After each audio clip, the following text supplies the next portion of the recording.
Hello everyone. My name is AP the Weird One, and we're kind of back with more Full Metal Panic. This is more of an overview, sort of my thoughts on the anime, and just how I'm feeling about the series so far.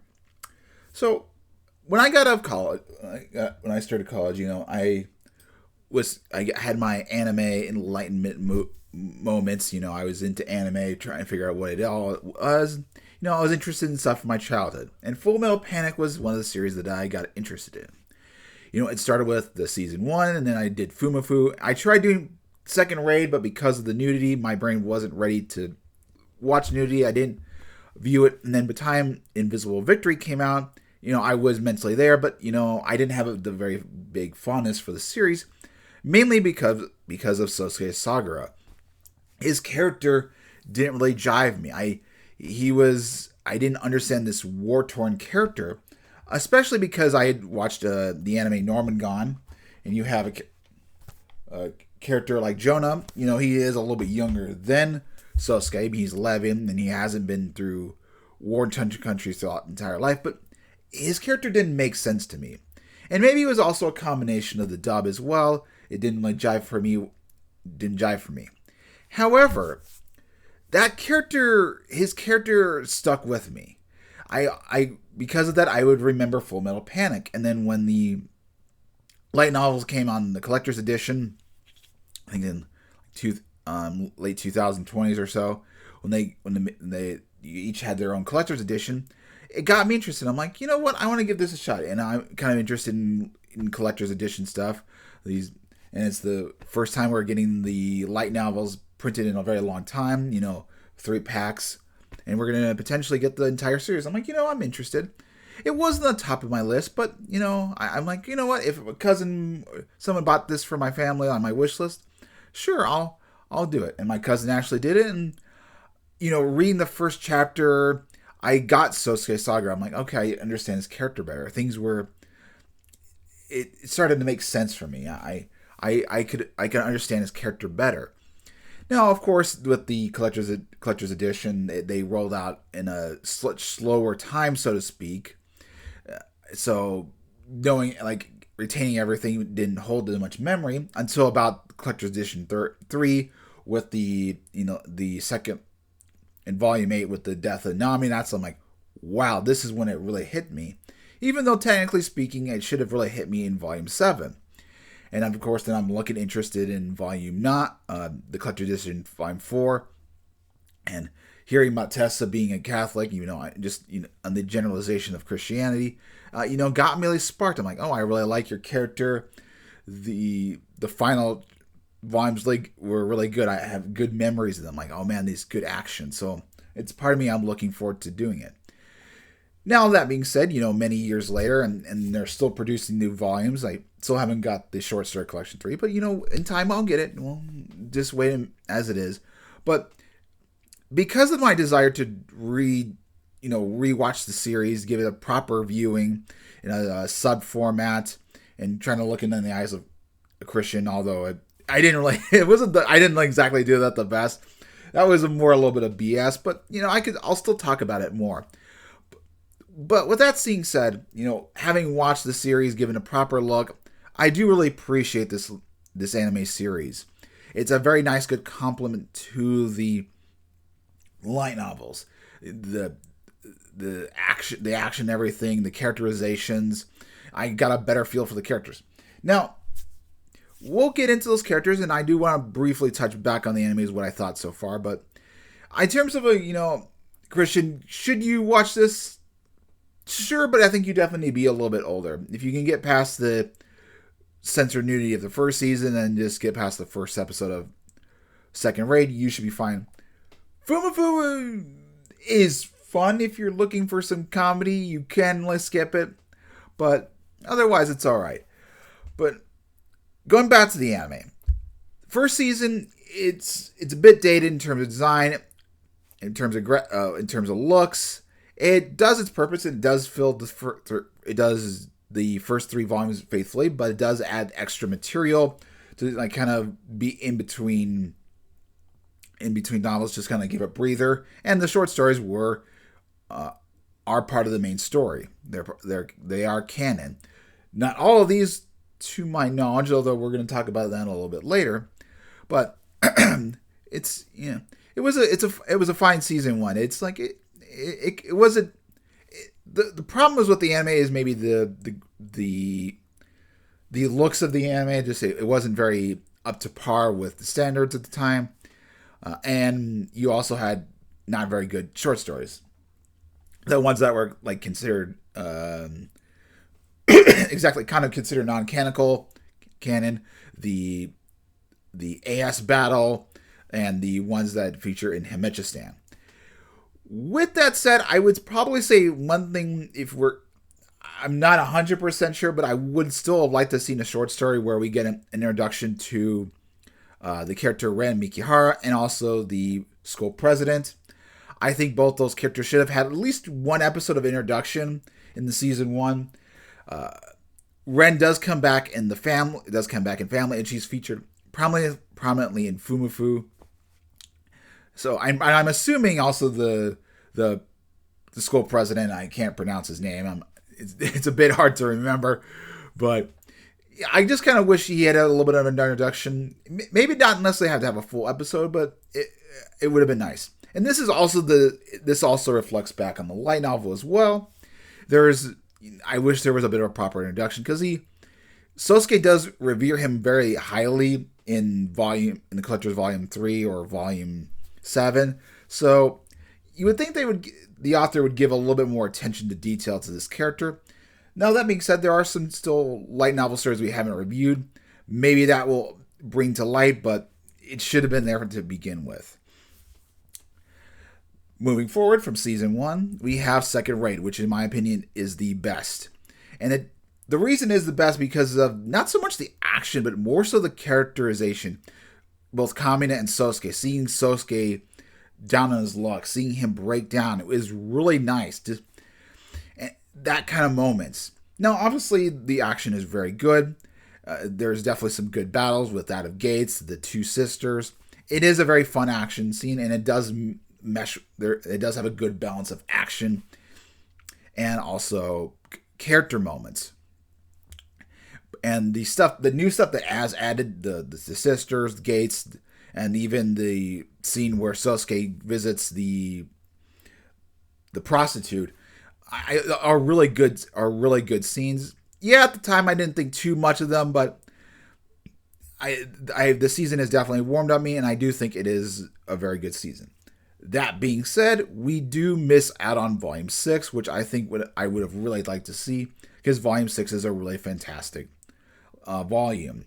It features Marmaduke and him being a submarine commander. Also, you get more Tessa being an absolute klutz. I mean, who doesn't love that? Then, in terms of the main story, we got Invisible Victory. Invisible Victory is definitely, it does the source material good justice, minus a few things. I would say the big part that's missing is the return of the girl that was saved in the beginning of season 1. That Whisper. I think that I really wish we had seen her at the very end because she was helpful in developing the Levatian. So I really wish we had seen her then. It would have been a nice touch. I'm like, because the Hong Kong man is saved and you see her. It would have been. I would have really enjoyed it, but it's here nor there. As much as I like when I watched Red Volume 8, rereading it is probably the section with Nami. It is a bit of a weak section. It's not the most terrible. I don't know, just something about it could be better. I don't know what, but it makes sense why it's there and everything.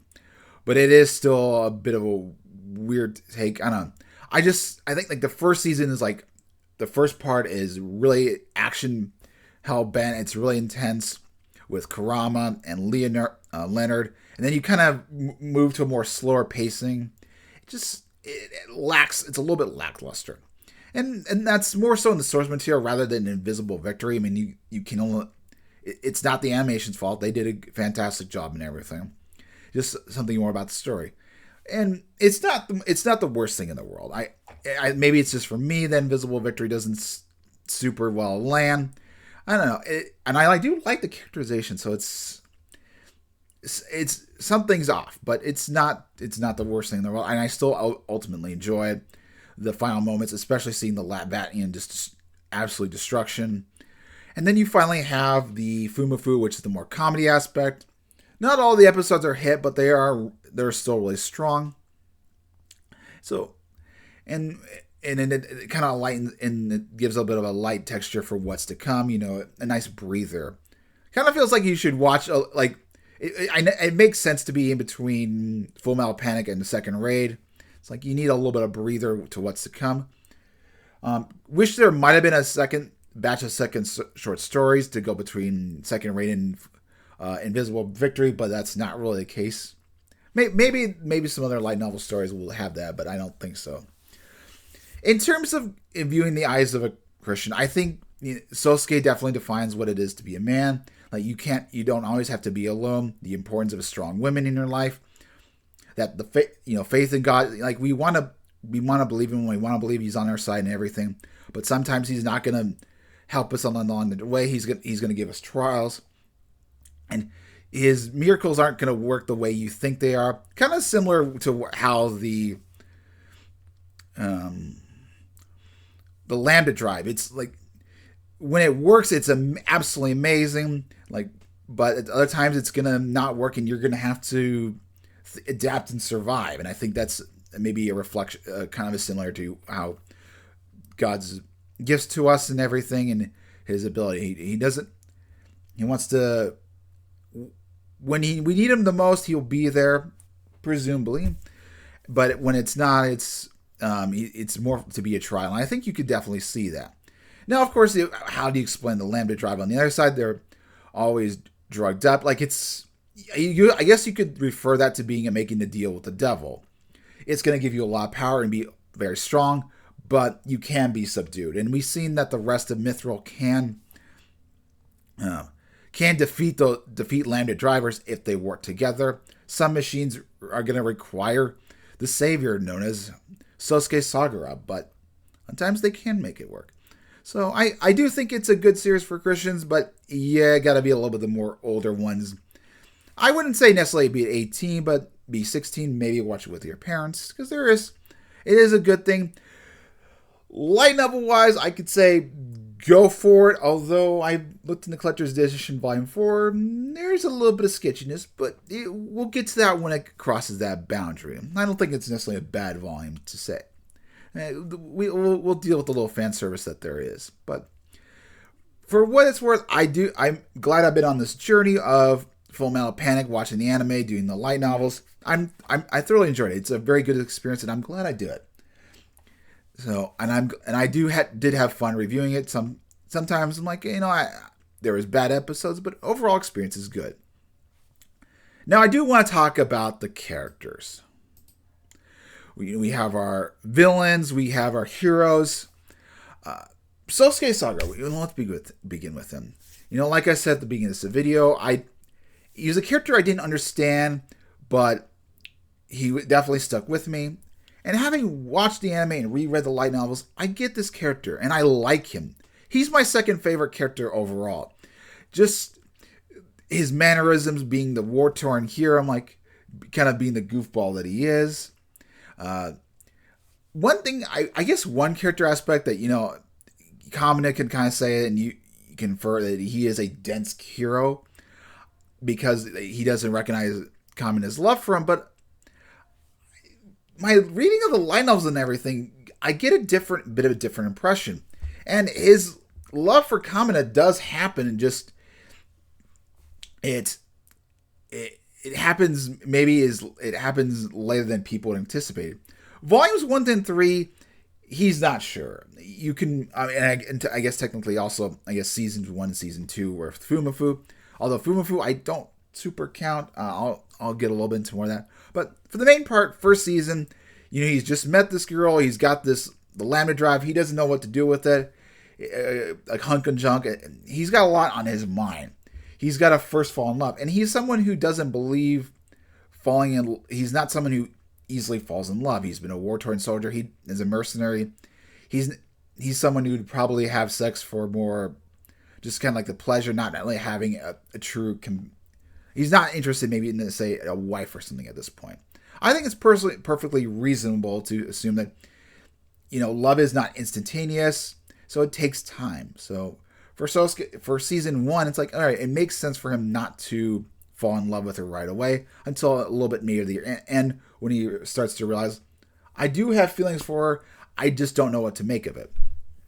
Now, Fumafu is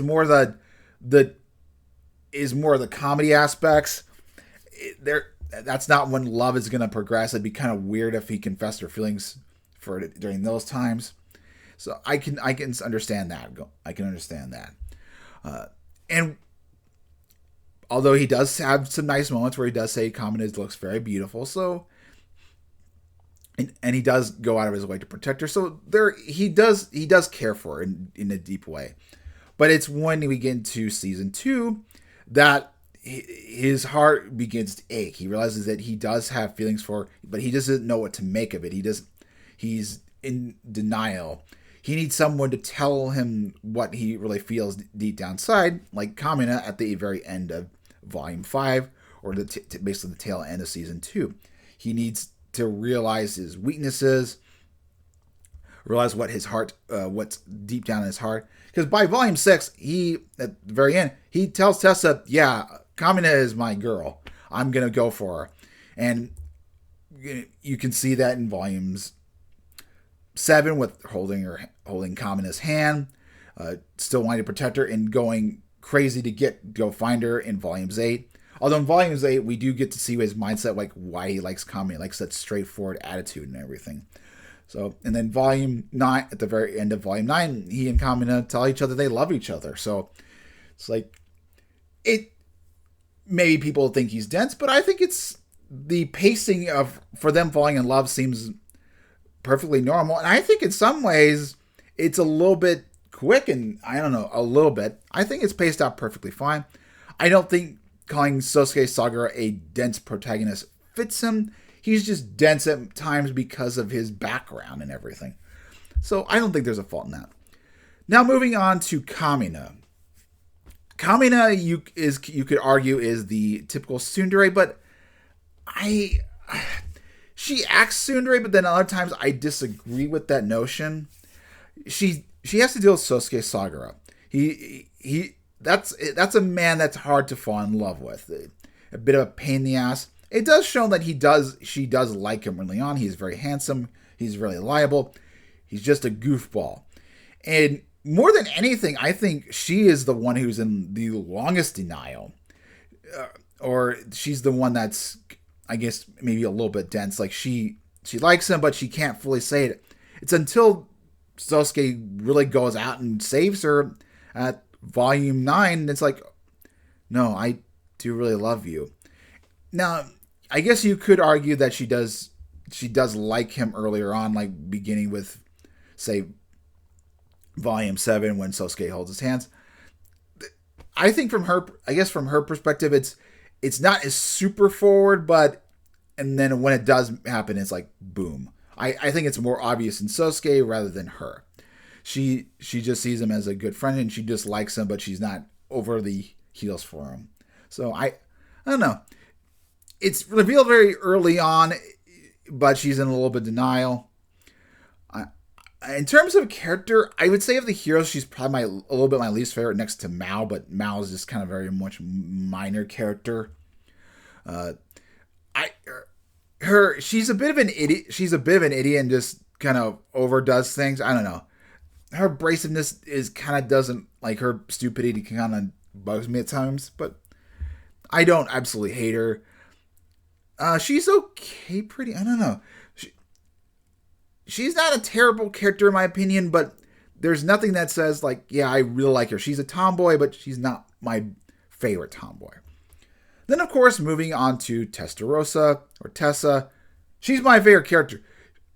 Pretty much any moments with her are, like, golden. Like, there's not really a bad scene with her. I think, though, maybe the worst scene in, like, aside, like, her scenes are either, alright, like, I guess, cool, like, there's the standard, like, okay, not extraordinary, it's to be expected, or they're just outright amazing.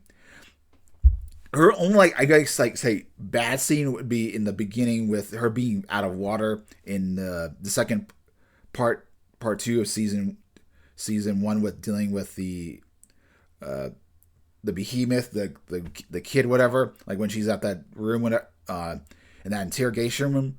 That's probably when she's like her like most weakest. But that's like we're getting an introduction to her character.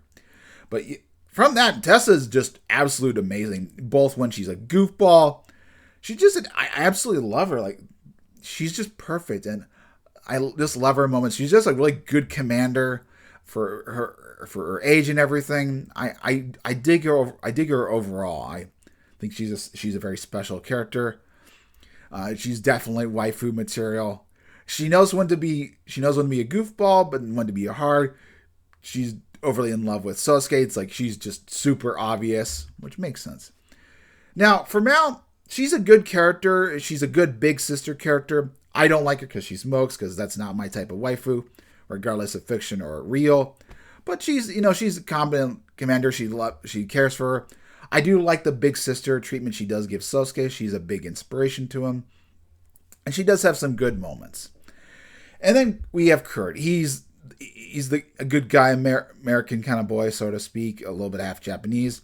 I personally thought he would have ended up with Tessa, having rewatched everything. Him being with Mao seems a bit weird. I'm talking a little bit in the future, but him hooking up with her is like, I would think he would like Tessa, considering one, she's closer to his age, and just the way he talks about her. But maybe he treats her as a little sister rather than as a life partner.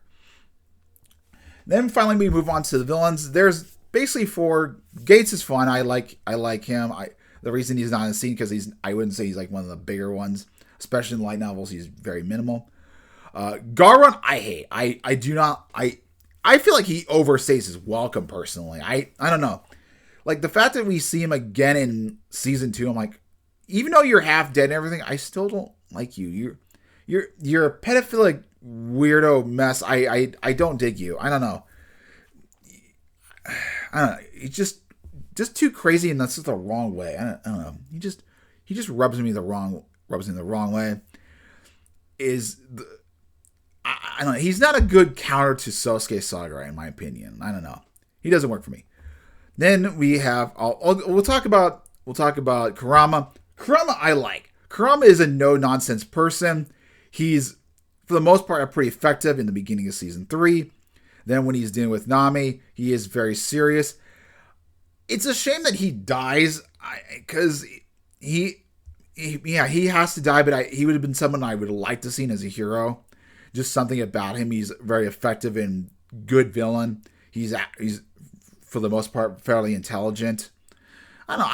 I dig him. He's a lot more level headed, thinks a little bit straight, and just like I said, he doesn't fuck around. Like if he says something and then him calling Name, he's a good villain. Maybe in some ways a good foil to Sosuke, but the perfect one, of course, is Leonard. Now, Leonard, he's a character that I just want more of. I want to learn more about him. And yes, I know we still have 3 more volumes to get to know him a little bit better, but just when you meet him, he's like, you instantly do not like this guy, and you hate him throughout the entire part of season 3. Like, yeah, I want to kick you in the balls. And he is in some ways a good foil to Sosuke, because while he doesn't have as much blood on his hands per se, he is still a very evil man. His blood is one of the machines that he created. He's just a very unlikable character, but that's the good kind of villain. To me, he's the perfect foil for Sosuke, someone who has real world experience, someone who kind of knows to get under the people. He's very patient, and he also kind of has a bit of a tragic backstory that, I don't know, you kind of want to learn more about him. He makes sense. You could say he's what Tessa calls him, pretending smartass. I don't know, he's a fake smartass, but I think he kind of earns a title. Maybe he's a little too full of himself, but he's a good villain. like I said, I'm looking forward to continue work with him, maybe in volumes 10 through 12. I do remember a little bit with it, what's going to go on. So yeah, I just wish he was introduced a little bit earlier. We got some more, maybe like an episode or two dealing with him, just purely him and his backstory. Yeah, I dig it. I did see that he's 16, which would make sense. I thought he was a little bit older than Tessa, but there is a reason why Kamina, Tessa, and Leonard are all in the same age. It's as strange as that may be. There is a story reason, which we'll get into later. But I thought he was a little bit older. He looks a lot older, which makes sense what he's gone through. But that's the end of the anime portion and technically light novel portion. I want to move on to something else. See, I've done some of my research. I've been looking into the future. And I gotta say, folks, we're missing some stuff. Oh my god, we're missing some fun stuff. So, I want to go to the light novel section. I'm in a Bookwalker. And I want to go to the short story section. So, the collector's edition of the Full Metal Panic, they're very nice. We'll bring up some stuff. Hold on.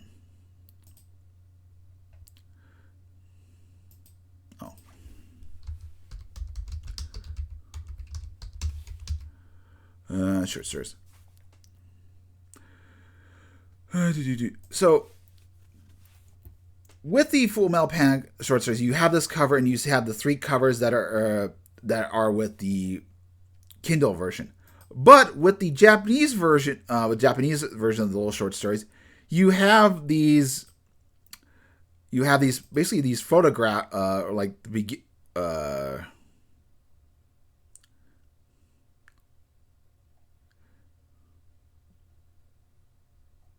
Oh, hold on. What? Oh, okay. You kind of have these covers, and these covers are missing from the English versions of the light novel. It's a shame that we don't have them. Maybe they'll have them in like a future volume, but we are missing the covers for each individual short story. They do look kind of nice. It would have been nice to have them, and I do like the covers that we do get. It's just we are missing some material. So if you want to have these, you probably have to kind of go to Bookwalker and search for it, and then look it up. But it's not those artworks that I'm more interested in. I'm more interested in a couple other business of mine. First off, we have these more short stories, which I want to show you. Because I said like the short stories are some other ones in season 1 weren't canonical. That's not the case. I'm hoping J Club will do this, but we see this artwork of Kurt. We actually do have the Hot Spring episode is actually a real one. It did actually happen. What happens, I don't know, but we also get a bit of a fisherman one. So we do have that. And then moving on to this one, the second one, we do have a little bit of background of Sosuke's older kind of like sibling, whatever, that were from season 3 that commanded the Excellent Shadow.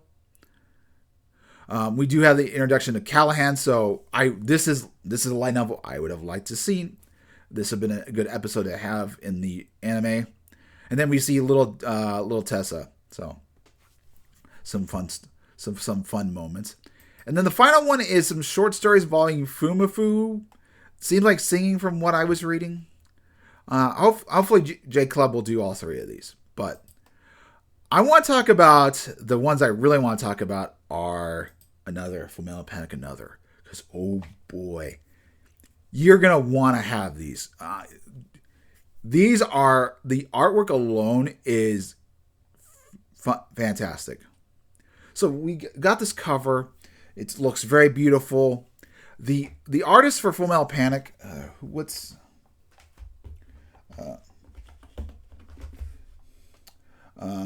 Shiki Doji. This dude's artwork got an upgrade. Like this guy, man, improved. This is for volume 1. Volume 2. This is more of the colors. we see the full group. We see Mal and her little daughter. So you see more of. I'm not sure who they work for, but let's just we got the next crew, and then we actually have a view of the Exxon Shadow, what it looks like. This is this is what it's supposed to look like in the light novels. It looks a little bit more like the M9, but and a little bit kind of Transformer-ish. I don't know. I do like the redesign. It looks very cool. But continuing on, we go to volume 2. I gotta show these because these are very cool. Oh, feet from the new girl. There's the Exxon Shadow again. So some very fun stuff. This is. I would say maybe the one negative I have about them is like the new ASs are a little bit brightly covered, but it overall looks very nice. There is one I really do want to show. I think. Hold on. I'm actually. I guess we'll go through them, but yeah, I just want to show up the artwork because we see some more of the mecha. Some nice cleavage. Gurn's back at cowboy outfit. Nice lot of fan service. A lot more than I think the part 1 you could say. We get the Blaze Raven. That looks really cool. Just see the artwork has just been upgraded and more fan service. I'm like, damn. Forget who this character is. There's Claire. She's gonna get. Oh boy, she's gonna get upgraded. But yeah, just the artwork is so fantastic. Oh wait a minute, hold on. Is there? No, wait a minute, hold on. Oh, and this is I guess a new version. Yeah, the enhanced Gurn's back. Looks very nice. Probably if we get a physical version, we see a bigger picture. And then we get this. This is the new blue one we see a little bit later. Another the Raven looks very fine. Just utterly fantastic artwork. Just can't get enough of this artwork. More fan service. And then we have the Blaze Raven, the blue version. But yeah, I'm like, damn. They're cooking with the fan service, man. I'm like, and it gets a little bit even better. I think it's this one. Yeah, but then we get nude shot of her, the main girl, the Russian girl. Like, I kind of hope that maybe a physical version will see that. But yeah, if we're seeing like fan service, then like the future volumes are going to be fantastic. Like the black and white. I'm looking forward to that. But in the final volume, I do want to show, at least for this series, this is a hot spring episode. Damn. It's a shame this is only like one volume. I'm curious how they're going to adapt it, but yeah. So, I really want to read another. Another's going to be super good. I want an animated version as well. And then finally, we got to move to family, because, where's... family is this one. Then we have family, so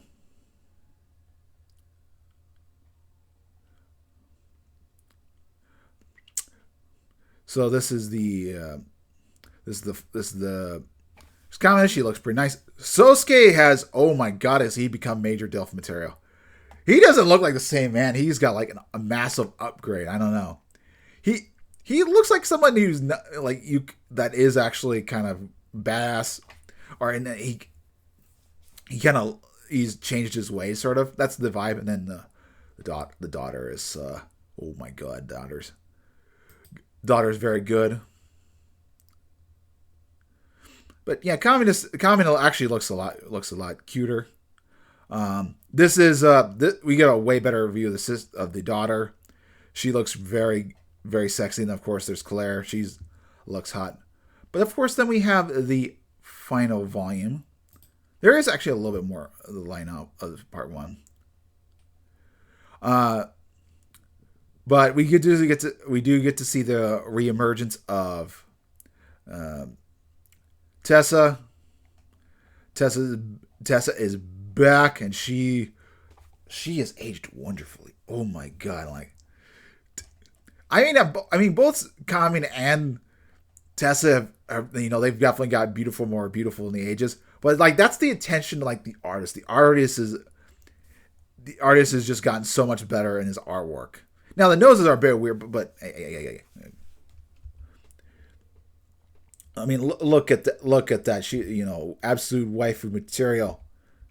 How can you deny that? And then, of course, the sister is amazing. But yeah, I want more Full Metal Panic.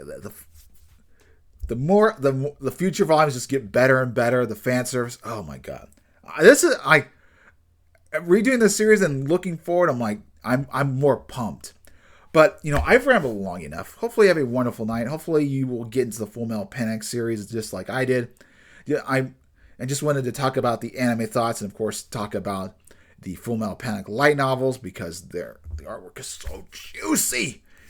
But with that, have a great Wednesday. Catch you guys hopefully on Friday for volumes 10 of the light novel. I'll see if I can make that happen. But yeah. Like, comment, subscribe. Have a great day.